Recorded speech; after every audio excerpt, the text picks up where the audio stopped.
Hello, so today is going to be a set 13 reroll guide. So this is going to be a guide on 1, 2, and 3 cost rerolls, where I'm going to give you a framework as well as some conditions for different 1, 2, and 3 cost reroll comps. If you're trying to learn how to play reroll, this is the right place for you. And if you like my content, please make sure to like and subscribe. I also have a small announcement. Since we reached our subscriber goal, we will be doing a TFT RP giveaway. Yay!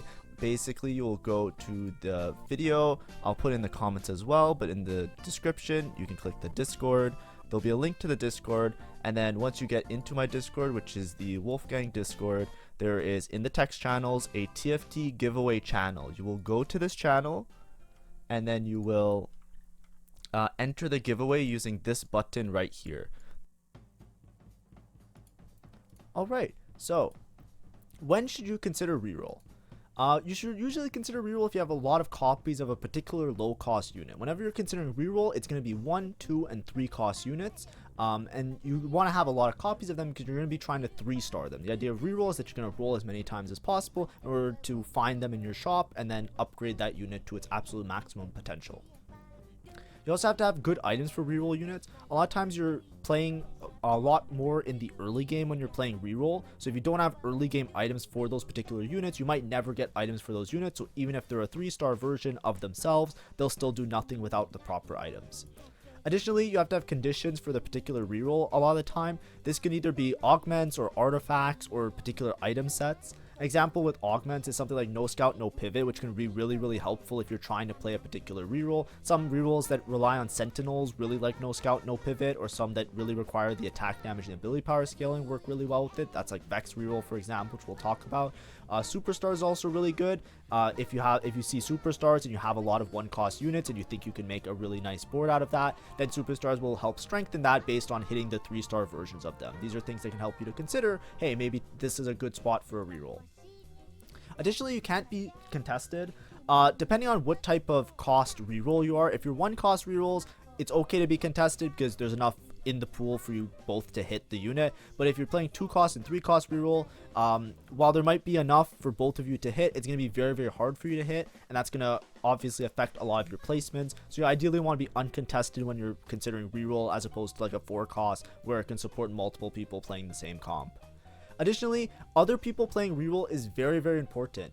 If your lobby has another reroller, so for example, if there is a violet reroller that is rerolling 1 cost, what they're doing is they're taking a lot of 1 cost out of the collective pool of TFT. When you're playing a game, the amount of units that appear, it appears like in your shop, the odds are based on how many units exist for that particular instance of the game. If someone's buying a lot of violet, they're buying a lot of 1 cost. Now the other 1 costs are going to be statistically a lot easier for you to see. So if you're one person's playing 1 cost reroll and then you decide to play a 1 cost reroll, you're both going to hit a little bit easier because you're going to effectively thin out the pool for each other. That also makes it sometimes why some reroll metas feel really bad, because if there's a lot of 1 cost comps that are really good, for example, or a lot of 2 cost or any particular cost of unit, even 4 cost, what happens is if people play different boards that aren't really contesting each other, then they're going to help thin out the pool to make it so that you can more easily hit your own boards, and usually that's a viable strategy. If you don't have a spot for a reroll, you might angle yourself to a reroll based on what the rest of the lobby is doing. So the reroll ideology, this is very important. So what you want to do is you want to spend your gold early to be strong and save HP. The whole idea of reroll is that you're basically just using a bunch of gold in the first couple of rounds instead of waiting and biding your time and using that gold and making a bank and then rolling for 4 costs. The idea is that you want to be strong early to make sure that you have an HP lead on the rest of the lobby a lot of the time. This is especially potent with 1 cost rerolls and 2 cost rerolls because sometimes they taper off, sometimes you low roll and you don't have good items later, and often it's very hard for you to cap out your board because you don't reach those higher levels to put in those 5 cost units and those 4 cost units. So what you really want to do is you want to make sure that you're strong early. If you're not strong early, then you might not be strong in your mid game and you might not be strong late. That's like the whole idea behind reroll. The idea is that by upgrading units early, you can reliably win out during the mid game. So on stage 3 and stage 4 a lot of the time is where you're going to be very strong and you're going to peak, and then you can cap out later. If you're really high roll, you can play for first. If you hit everything perfectly like anomalies and all of that, then you'll be in a really good spot. So now these are going to be the framework. So there's going to be it's a little bit of text, obviously. So we're going to go through framework and then we're going to go through example boards. I'm going to explain the boards and how they work. These frameworks are basically going to work for pretty much any of these costs. So basically all one cost rerolls follow a similar cadence. Some of them have exceptions, but a lot of the times this is a framework that would be usable if these comps that right now are meta, eventually if another one cost becomes meta or something else creeps into like, oh, this comp's really good. A lot of times if you're primarily rolling for one cost, then this is going to work for you. So just understand that and take this as like a learning slide basically. So for one cost reroll, you almost never want to pump EXP during stage 2. The reason is that you want to stay a low level. When you have like at the lower shop odds, you have a greater chance of seeing one cost units, and you want to set up so that at the beginning of stage 3 on stage 3-1, you're going to roll a lot of your gold down. So you want to make sure that you don't put any EXP, because then on 3-1 you'll still be level 4, and we'll talk about that when we get there. You also need the units and the items on stage 2. Because one cost reroll, you're going to be rolling a lot of your gold between stage 2 and stage 3. You want to make sure that you have the items, because you can't just hope that you're going to get the items later in the game. If you don't have the items for the comp that you're playing right now, it doesn't matter if you have a 3-star unit. If this 3-star unit has no items, it will do nothing. So you have to make sure that your spot is very, very indicative of that reroll. For example, if you're playing towards Violet, you want to make sure that you have some sort of Violet style item. If you have like Rod, Tier, Rod, and you have like 6 Violets, chances are, even if you hit Violet 3, you're not going to win a lot of those mid-game fights, and you're just going to bleed out and not get a top 4. Additionally, you need Econ. Often you're going to sack all of stage 2, so all of the first game round, because you're going to prioritize making a lot of money for that initial roll down that you're going to do on stage 3. And you can also guarantee a carousel pick. Right, if you're low HP, you get first pick on carousel. That guarantees from the other bullet point that you will have the items that you require for your reroll comp without having to rely on high rolling items later. Additionally, you want to roll above 50 gold on stage 2 if that's only in particular lobbies if you're very, very rich. And then you want to roll on level 4 to 30 gold starting stage 3. You always roll till around 30 gold, because 30 gold makes it very easy to reestablish your econ, because 30 with the interest makes it really easy to make 40 gold, which makes it really easy to make 50 gold. There's a little bit of technicalities with this, but the idea is that you hear probably better streamers and better videos explain like 30 makes 40 makes 50. The reason behind that is just because of the way the interest works. It makes it very easy for you to reestablish your bank. I made an econ guide. If you want to know more about it, you can check out the econ guide as well, and why econ is super important. But basically, you're going to roll till around 30 gold so that you don't completely grief your game. You're going to roll really deep for 3 stars. If you're one off of a 3-star unit, you can roll beyond 30 gold, because the spike that you get would be a lot better. And the idea is that by spending all of your gold right here on 3-1, you're making it so that for stage 3, you're strong. The idea is that like you might not win every single round stage 3, but you're definitely not going to lose most of the rounds, because you're investing all this gold into hitting upgraded units. Other people that are playing 4 cost or trying to play like level 9 or a fast 9 kind of style, all of those people, they're going to try and greed and hold on to their gold, and you're going to punish them by rolling really, really deep and making sure that you upgrade as many units as possible on your board. Then for the rest of the game, you're just kind of chill and relax. You're going to econ and cap the rest of your board. You're always going to roll above 50 gold, right? Until you hit your 3 stars, and then whatever the comp is that you're playing, you're then going to try and level to put in synergies that help out that board, or additional units that are really, really strong, like 5 cost and 6 cost units. But basically, you just slow roll above 50. You can resend if you don't hit. Ideally, you hit at least one of your 3 stars early, like start of stage 3 or middle of stage 3, and then you just continue to either roll really deep later or cap out your board late game. So now we're gonna go through some example boards. So first we're gonna go over family reroll. So in this case, you're usually going for 3-star Violet as your main carry. She's a melee frontline unit, so you want to put Omnivamp on her as well as big damage items. Typically the build that I like the most is Hodge or Hand of Justice with Infinity Edge, because then her ability can crit, as well as Edge of Night, which gives her a little bit of intangibility if she gets into a bad spot where she looks like she's gonna get deleted by one of the opponent's units. When you're rerolling family, the main thing is that you really want to have a little bit of a front line, but a lot of times just having 3-star Violet is enough. If you can, you usually try to roll effectively by rolling for all of the 1 cost. You'll see a lot of reroll comps are usually structured such that they feature multiple copies of the same cost unit. So for example, Violet, Darius, Draven, and Powder are all one cost units. It makes it very efficient to roll because as you thin out the pool by buying a bunch of Violets, it makes it easier to Darius. And if you buy a bunch of Darius, it makes it easier to Draven. If you buy a bunch of Dravens, it makes it easier to Violet, and etc. until you can hit all of them as a 3-star. It's very efficient when you press the D button to roll. Additionally, you can also go for 3-star Bander. This is a bit high roll. Sometimes there's like augments that you might hit. It's like something like Welcome to the Playground, which gives you a copy of a family unit each turn. So it makes it really easy for you to get Violet, Powder, and Bander 3. But typically, as long as you have Violet 3, you can kind of start to push levels because you'll be strong enough with just the Violet 3. The other 3-stars don't matter too much with this comp. Additionally, there's a lot of artifacts that make this comp really like open up. For example, Suspicious Trenchcoat with a 4-star Violet is really strong because then you get 3 copies of the 4-star Violet. Additionally, Silvermere Dawn is very strong on Violet. So if you can make it to, or if you get offered one of these artifacts and you think that you can play towards Violet, like it's an uncontested line in that lobby, that's really indicative of a really strong spot, right? If you get dropped to Silvermere Dawn, you see a Violet, it's like, okay, I just go. It's almost like a win out. It's very strong. But either way, when you have to level up, the main thing that you do is you just level up for pit fighters. You just play all the pit fighters. If you can make it to a high enough level, then you'll be able to play 6 pit fighter, and then you can cap out around Savika with items and Vi with items. Gangplank and Urgot aren't super important, but like I said before, the 6 pit fighter is going to be the strongest thing that you can play. Another reroll comp is Vex with Sentinels. This is something that I think is really contingent on worth the wait. I'm not sure exactly how strong it is, but I know that it's pretty good with worth the wait. I have a video on my channel, which we're probably going to like go over a little bit towards the end of this video when I just give my example video. But there's one that I recently uploaded with Vex reroll, and I think it's quite strong. The idea is that you're rolling for Singed, Irelia, Vex, and Morgana. For items for Vex, you usually want to have AP items. I think Archangel is pretty good because she has like an AoE effect when she casts, so it gets a lot of value off having the Archangels. But of course, you can just put like another damage item, but Shojin Nasher just helps the unit cast. It's a really good item pairing for a lot of AP units.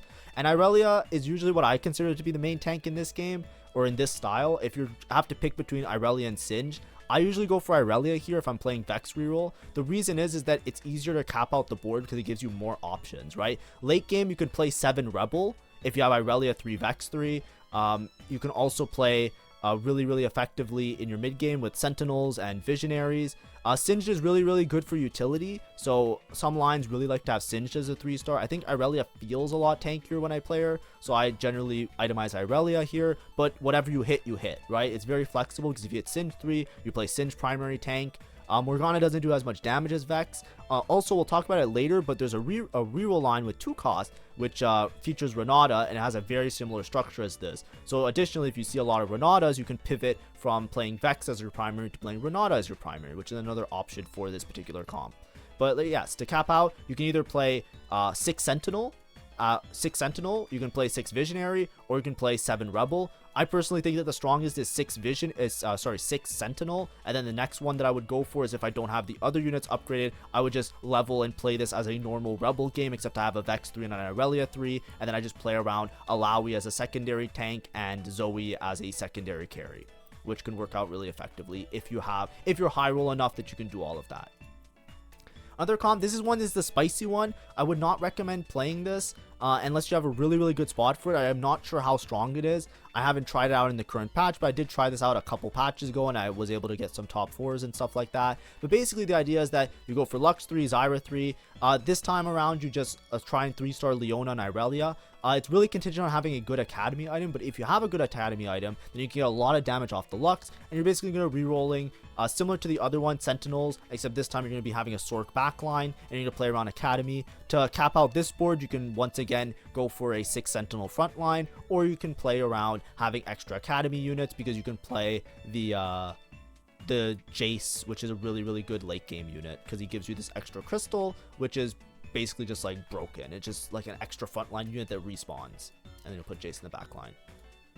Anyway, so that's 1 cost rerolls. 2 cost rerolls. So with 2 cost rerolls, you usually need units as well as the items on stage 2. The units are very, very important. If you can't really just angle yourself towards a 2 cost reroll unless you have at least 1 or 2 copies of a particular unit that you want to reroll. You cannot just decide to hope that you hit them later, because you're going to be way too weak on stage 2 and the chances are going to be way too weak on stage 3.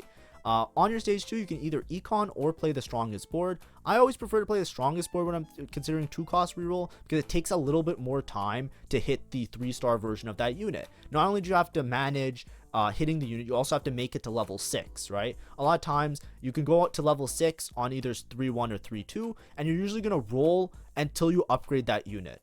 Obviously, if you don't have that unit paired, you're probably not in a good reroll spot. But a lot of the situations, for example, is like, let's say you want to play Tristana reroll. A lot of times on your stage 2, you're going to have 2 copies of Tristana.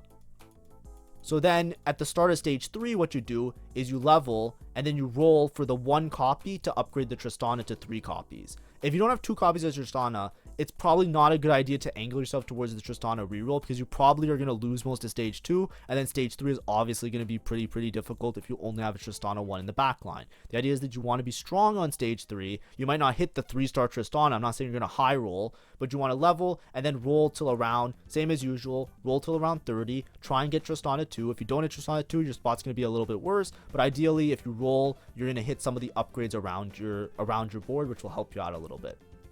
After that, you reestablish your econ back to 50. That's the biggest priority. So you back to 50 gold, which will take you around 2 turns, right? So after carousel, you should be back to 50 gold. And then on stage 3, you just continue to roll for extra copies of the unit. Now this is the big one. Basically at the start of stage 4, so on 4-1, that's where you resend it. You're going to roll down to 30 gold, and you're going to roll really deep for 3 stars. If you're one off of a 3-star unit, you're hoping to hit your board on 4-1 or very early in stage 4, or else you're going to fall off too hard in the game, and then you're going to basically go bot 4. So this is the really important part. This is where you can low roll or high roll, but that's the way rerolls are.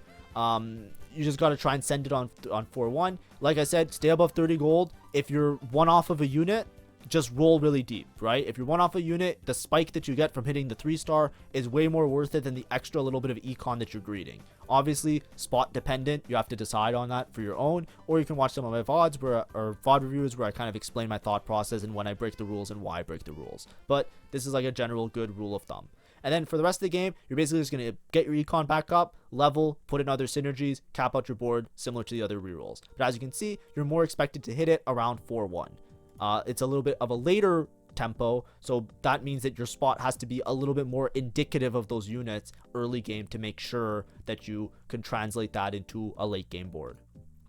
So some example 2 cost boards, excuse me, right here. So one of the big ones, this one is definitely the big one that I think is really strong. It's Renata reroll. So there's a couple things to talk about with this board. So first of all, Renata is very strong. She has this effect where she does extra shielding to her allied, so she's really good at like basically like her bullet, if it passes through a unit, it gives them a shield. The shield scales with AP, so Archangels is very strong on Renata, and then you always want Shojin because Shojin helps them to cast. So you go Shojin with Nashers, and then the Shojin Nashers with the Archangels basically allows this comp to be very tanky, right? So she does damage, she ramps up the damage, her damage has like a little bit of an AoE effect because it hits multiple units, and then it also makes the front line extremely tanky.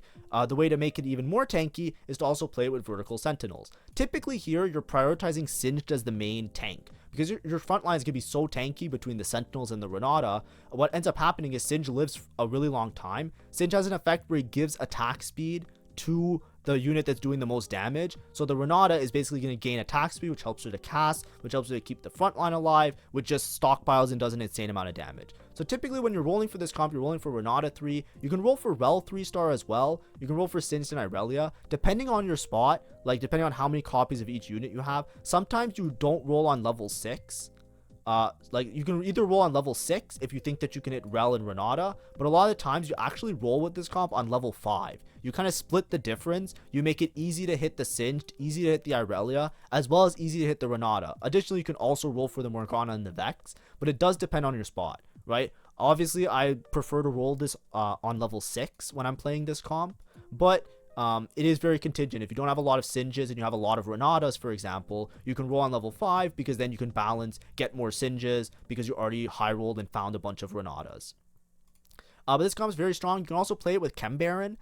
With Chem Baron cash out, sometimes you get a bunch of copies of Renata. So if you have an early Chem Baron, you can take a really weak Chem Baron cash out, not to play for the win out like the 500 Chem Baron, but you can take like a 200 cash out if it gives you a bunch of Renatas. And then you can keep Singed in, and then instead of these 2 units, you can play Rennie, and you could play, what's it called, like a Nunu. And it effectively does the same thing because you just play Rennie Nunu, and then you play the other units, and it gives you the same synergies, except instead of 4 Sentinel, then you're 2 Sentinel and 2 Bruiser. Additionally, if you want to cap out this board, you usually cap it out around playing vertical Sentinels. Here I'm just going to put a Loris, but usually you can play a Rumble. Oh, I can put Loris and then Rumble. 6 Sentinel is very, very strong. So it makes your board, all the things that this board wants is just like impenetrable front line that Renata then scales up with, and she keeps alive and then continues to scale until she's like one-shotting backline units. You'll also notice that this board has a really weird shape. I'm gonna do a proper VOD review on this. I have a couple videos where I played Renata and I experimented with it, so I feel like I know a little bit more about it. But basically what you want to do is you always want to put them kind of like in this U shape in front of the Renata. The reason is that you want the enemy units to kind of surround your front line kind of like this. And that way when Renata casts to hit the enemy units, she's always passing it through your front line. Right, so you never want to put Renata in the corner. You want to have it so that as she casts to kill enemy units, she applies the shielding effect to the front line. That's what makes it very tanky. So it looks kind of weird. Some people put the Renata all the way up here. I don't think you have to do that. It's kind of bait. Just put her back here. The shots will pass through anyways. So what's going to happen is the enemy front line is going to wrap itself like this, right? Like if they have units here, they're going to walk up. And then when the Renata targets them, she's going to shield everybody else. So it's very, very important to put this Renata here. You can also scale this comp really well with like you know, instead of like Morgana or Vex, if you don't hit them, you can also play like Heimer Jace in some situations. For example, I have a Lowy here, but imagine if you get to a late game board that looks something like this. This is another really, really high cap version of this comp, but you can put like the Crystal in the middle that just heals everybody, right? You can put Healing Crystal in the middle, and then you can play like Leona instead. And then you could play around the Heimerdinger with Academy if you have a good Academy item. So there's a lot of options for this comp in particular. Another 2-cost reroll is Akali Nocturne reroll. I hate this comp. There are many different variations of it. I hate them all. This comp is very, very strong, but it's has a lot of conditions, right? These units are very, very, very frail. They are not very tanky, and a lot of times you just die and you just lose all the fights. Nocturne does not have built-in Omnivamp, so usually you just want to put a Bloodthirster on him. You can even go double healing in some cases, but basically Nocturne just does this like AoE kind of damage that scales really hard on AD. I like to put QSS because Nocturne spins around a lot, and this helps him to spin faster as well as not get interrupted because QSS has an anti-stun property. And then Sterix Gauge for survivability. Akali, I usually just put healing as well as like Hodge JG, but she's really flexible. She's an AP frontline unit, so you just put AP frontline items on her. And then Mbessa items, that's like a little bit later in the game, but you can prioritize putting in Mbessa items if you high roll one of the 2 options. This is an example where you're prioritizing Nocturne, so you're playing 4 Automata. Automata is very, very strong. It gives a lot of armor, so it helps the Nocturne a lot in terms of the survivability of the Nocturne. The Nocturne is very frail because it doesn't have built-in Omnivamp. Like Mbessa, for example, has built-in Omnivamp, which makes her really, really strong. With the 4 Automata, it helps the Nocturne not only with the damage, but also helps survivability for the Nocturne. There's also another version of this board where you play around 4 Emissary. This is the more high cap version, I would say. The Automata version allows you to roll for maybe a Kog'Maw 3, but in this case, a lot of times when you're playing Nocturne or Akali Quick Strikers, you can very easily fit in the 4 Emissary, and then you just get a bunch of team-wide buffs. It makes the Nocturne and the Akali very, very strong because you basically get like the extra HP from Garen, you get extra attack speed from Tristana, and you get extra casting ability from Nami. However, the main point of playing this comp is usually artifacts, right? This comp feels like if you want to have a consistent placement with this comp, it's basically an artifact check, right? One of the biggest problems with Nocturne is that Nocturne does a lot of damage, but Nocturne is very frail. How do you remedy that? +1 distance, right? If you hit an RFC, a Fishbones, or a Snipers, any of these 3 items, you can probably force towards Nocturne. I'm not even saying like you have to have a Nocturne and these items. I'm saying like it is so broken, you can usually just play Nocturne. It's like an artifact check. It's like, hey, did I get one of these artifacts? If not, probably avoid this comp. If so, then play this comp. The same with Trenchcoat. And Bess is one of the best users of Trench Coat. Akali is really good with a multitude of artifacts because she's an AP frontliner, so she can use tank items, she can use AP items, and she can use like the melee build items. But typically what you do is you just get +1 attack range on Nocturne, and then you don't have to build Omnivamp on Nocturne. You have Nocturne play like a backline unit basically, right? You give Nocturne RFC, give him a bunch of attack speed, it increases the range of his attack, so like his AoE effect I think also gets a little bit of a damage, like increased range. And this Nocturne, just like you put him behind your front line, now you just build a vertical front line of Automata or Emissary, and then the Nocturne just kills them from a distance. So this is very, very important, and I want to stress that because I don't want you guys to get misleaded into thinking like, oh, this comp is broken, I should play it all the time. It's like, it's a sometimes food, but it's giga broken with these. Like, it's like giga broken if you get one of those. Another one is around Emissary is Tristana reroll. So Tristana is an Emissary unit, so you can play the board around Urgot reroll with Tristana, and then you cap out around 4 Artillerist, 4 Emissary. Tristana scales over time, so it's very, very important to have a Tristana early. And this is just like an example board. Also, I just want to note for all of these boards, I'm just giving like example items in a lot of the cases. I'm not necessarily certain what the exact perfect item is because it's still really early in the set. I'm just trying to give you like, hey, this is a rough idea of items that should be good on this unit, or the way that I see people playing them in my lobbies and have relative success, right? So it's a mixture of those two things. It's not necessarily like I went through the stats and I data crunched, because I think that items are very situational. Like, you know, this is a full crit build Tristana, but, you know, if there's somebody in the lobby that has like, you know, giga 3-star units, you know, something like a Giant Slayer might be better. If they have something with a lot of shielding, then a Guard Breaker might be better, etc. Right? Last Whisper I usually like on Tristana, but just note that Urgot has Sundering, so you can delay the Last Whisper until a lot later in the game. Anyways, now we get through the last type of reroll, which is 3-cost rerolls. So for 3-cost rerolls, you definitely need some sort of direction on stage 2. You could decide to pivot into a 3-cost reroll. 3-cost reroll you should always think about, like, this is like around the closest to like a 4-cost comp. So if you watch my 4-cost guide, it plays itself kind of similar to that. It's not necessarily like, it doesn't feel like, you know, you have a lot of mid game that you have to play, and you have a lot of management in your mid game to play. So it feels more like a 4-cost comp rather than just strictly a reroll. You could high roll and play like and hit stuff really, really early with these comps, but that's like the idea that you should have. You're spiking your board around the same time as a lot of the 4-cost comps, so you don't get a lot of the benefits of the like win early, be really strong early, etc., unless you have a really good spot for it. But typically, if you're going to try and prioritize items on a particular 3-cost unit, then you want to have a lot of direction on stage 2. Additionally, you can either econ or play strong stage on stage 2. There's a lot of game to be played, so if you have a really strong board on stage 2, you can just like win out. I prefer to play strongest because your stage 3 often it's really hard to manage how it goes, because you're not going to be rolling a lot of your gold on stage 3. You're probably going to be only rolling towards the end of stage 3. Additionally, same as the 2-cost reroll, you usually send it on 3-1 or 3-2 for upgrades. Usually you'll do this on level 6. However, you should only do it if paired, right? If you're not paired on any particular 3-cost unit, you don't want to roll really deep on 3-1 or 3-2 because you will grief your econ. You still need to make it to level 7. When you're playing a 3-cost reroll, ideally you're rolling on level 7 odds. That's the best odds for 3 costs. So you want to level to 7 whenever you can without breaking econ. Right, and once you're level 7, then you can safely roll above 30 gold, or sorry, above 50 gold.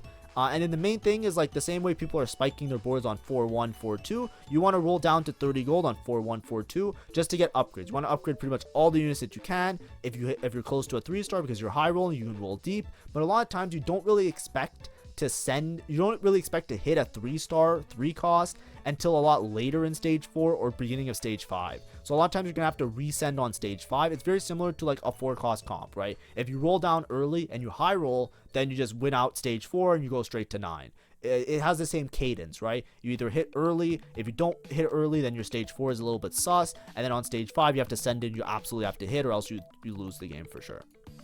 So in terms of 3-cost reroll, the hallmark one that we've seen forever is Kog'Maw. It's been a bit updated now. Now with Kog'Maw, you usually roll for Kog'Maw 3, Blitzcrank 3, and Scar 3. Scar I think is still like the main tank, but you could angle Blitzcrank being the main tank. Basically, the difference is you just cut down on the Watcher units and you play more Automata units because it's very, very strong. Sniper, I don't even think Sniper, by the way, is as important as Automata. So like a lot of times if you have to fit in this board on level 7, because this board right now is level 8, if you're trying to fit in your board on level 7, I don't even think you need Sniper as much as you need Automata, because the spike on Automata is a lot more important.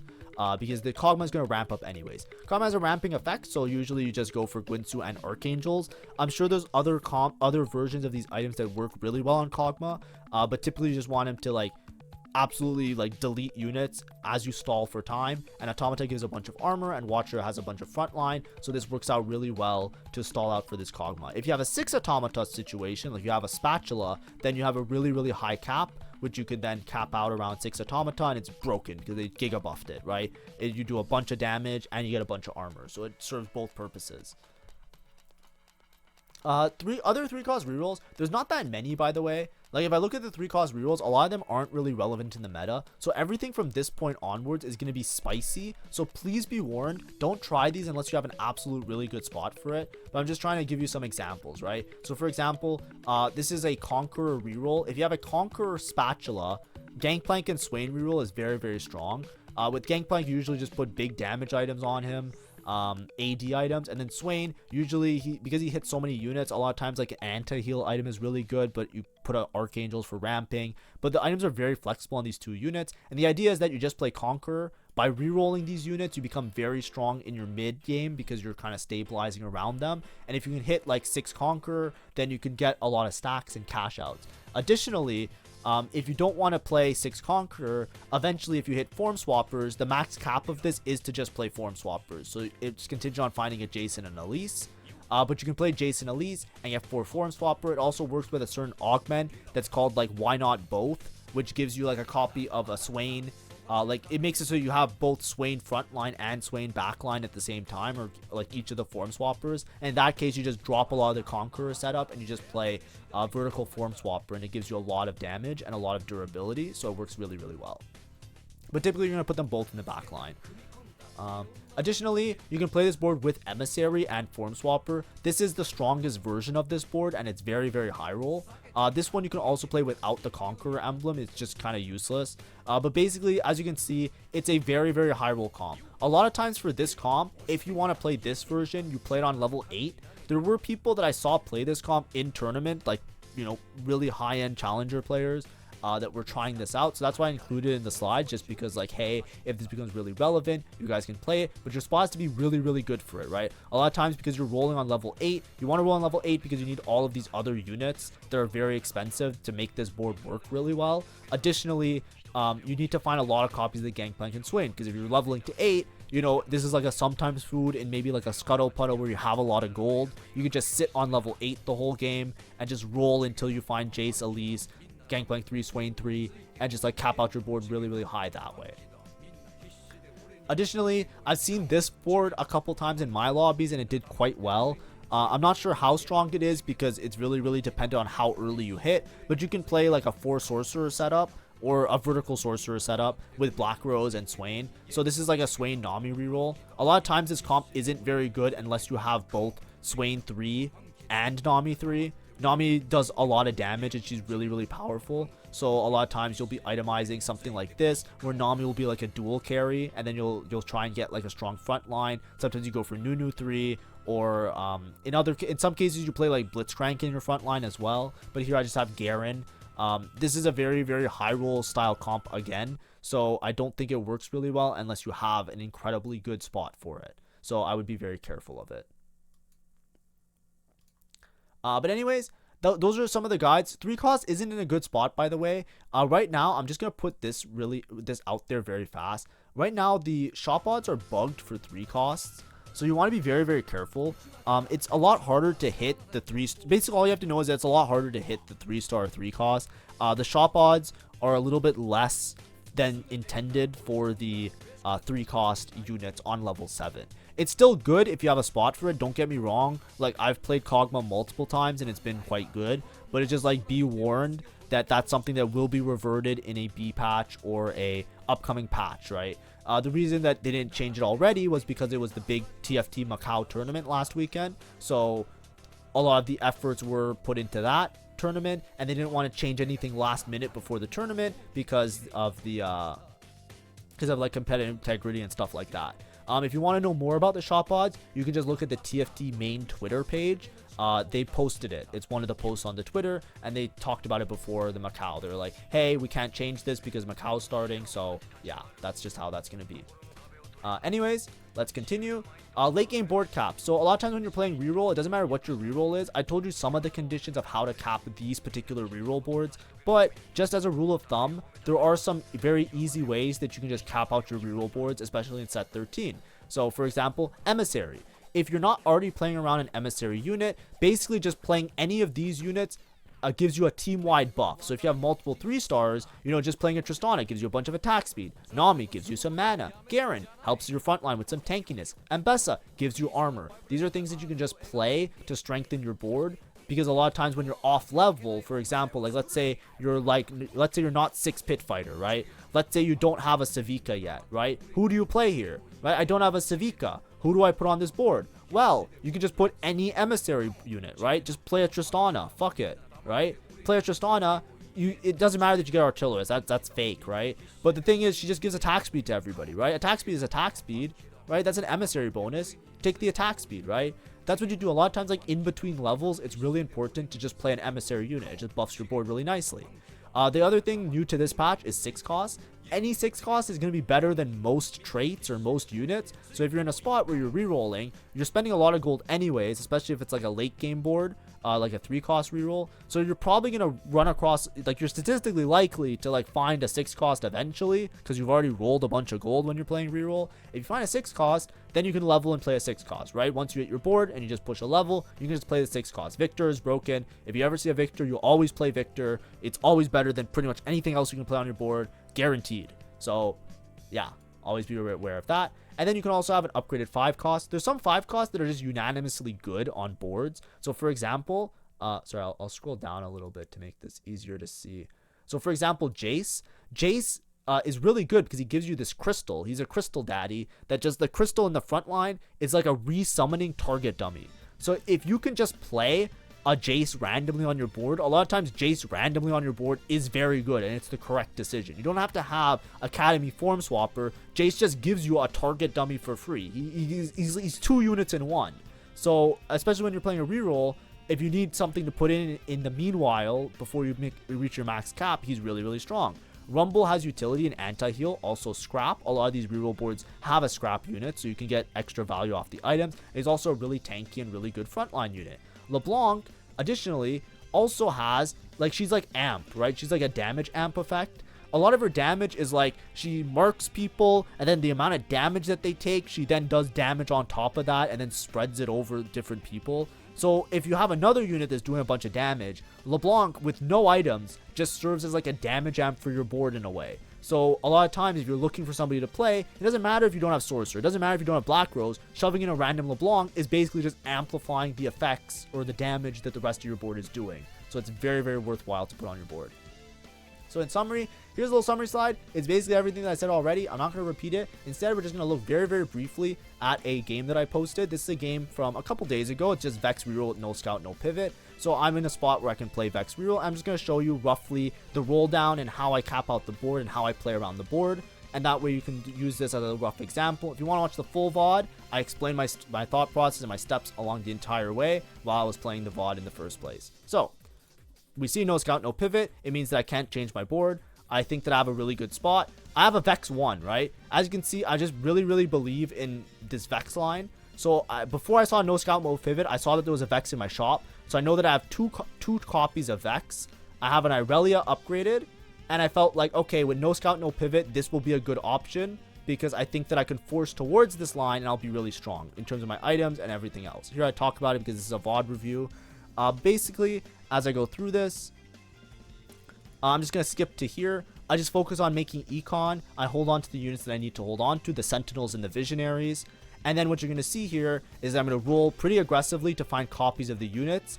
as you can see, I didn't pump any EXP, right? If you don't spend any EXP, then you'll be level 4 on 3-1, which is really important because it gives you the maximum shot pods that you can in order to find the 1-cost units. I'm going to roll. I put them in my team planner. I'm trying to pick up as many copies of the units as possible. As you can see, I'm trying to stay above 30 gold. Right? I don't really need Leona with this current build that I'm doing. I'm going to try and play towards a Lowy for late game. So I just roll. I don't find that many copies, but obviously I'm forcing towards it. No scout, no pivot makes it a lot easier because my board will cap very high. All the units that are in this board, every turn that they're on the board, they're gaining AP, they're gaining AD, and they're gaining HP. So late game, my units are going to scale to be very, very strong. My items are also not that bad. These items aren't the greatest, so I end up taking Pandora's here. Which is fine, right? Just to fix up my items, and I get a Radiant item. So I have Radiant Shojin, then I can use the other Shojin on another unit. I basically play through my mid game without really spending any gold, right? I reestablish my econ, right? Once I hit 3-star Vex, which I roll eventually and I hit it, I hit 3-star Vex, I hit 3-star Aurelia, I start pushing levels to 6 and beyond, right? That's just the idea. So once I hit at least one, I don't have to roll for everybody, by the way. Here, I'll go back a little bit, right? So if we look here, right, I'm still level 5. I have Aurelia 3. I have Vex. I'm 1 off of Vex 3. I'm really far away from all the other units, right? I'm not really close to Singed. I'm not really close to Morgana. I'm not really close to Renata. So we just don't really worry about it at all, right? We hit the Vex 3, and then we just move on. That's a really important part in rerolls. You shouldn't get stuck trying to roll on a low level. It's better if I just get synergies to buff the rest of my board than to try and roll for a Singe that I'm barely ever going to find. So here I'm rolling on level 7. The reason I'm rolling so aggressively on level 7 is strictly because I'm no scout, no pivot. Once I put a unit on the board, I'm stuck with that unit forever. So I have to make sure that I find a unit that's good for the board. So I make sure that I find a unit that I can play. And then eventually I end up hitting everything. I hit Renata 3. I hit Rel 3. I hit Singe 3. Because this board is very complete on level 7. So there's not much more that I need to hit, right? I could maybe play a 6 cost. I could level to 9. Like if I make it to level 9, I can play 6 Sentinel, but that's really far away. I'm no scout, no pivot, so I can't pivot to playing like Vertical Rebel, so there's no reason for me to level to try and play Vertical Rebel. As you can see, I just kind of like bleed out a little bit. My Renata items are pretty bad. I have so many copies of Shojins because I got dropped so many swords, so it's a little bit awkward to play around. But I do end up going for a nice top 2 finish here. And like I said, if you want to watch the whole video, you can watch it on your own time.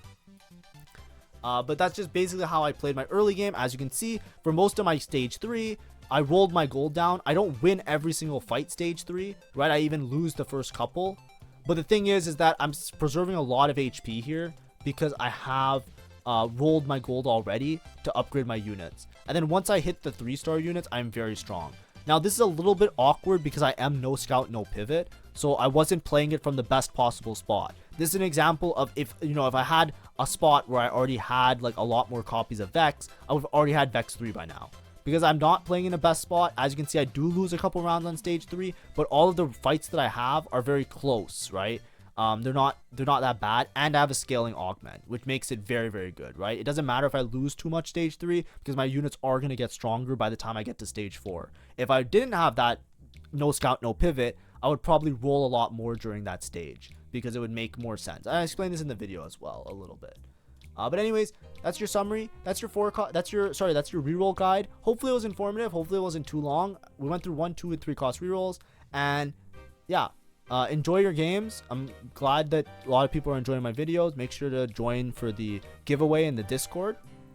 And yeah, and like and subscribe if you like my content. I'm going to work on some other guides for the rest of the week, but it'll be a mixture of guides and VOD reviews. I'm going to try and do it like, more guides than VOD reviews, but I think a good balance is something that's sustainable for me. So, if you're a guide person, guides will come. If you're a VOD person, VODs will come. But, just be considerate of that as well. Thank you for watching and have a great day.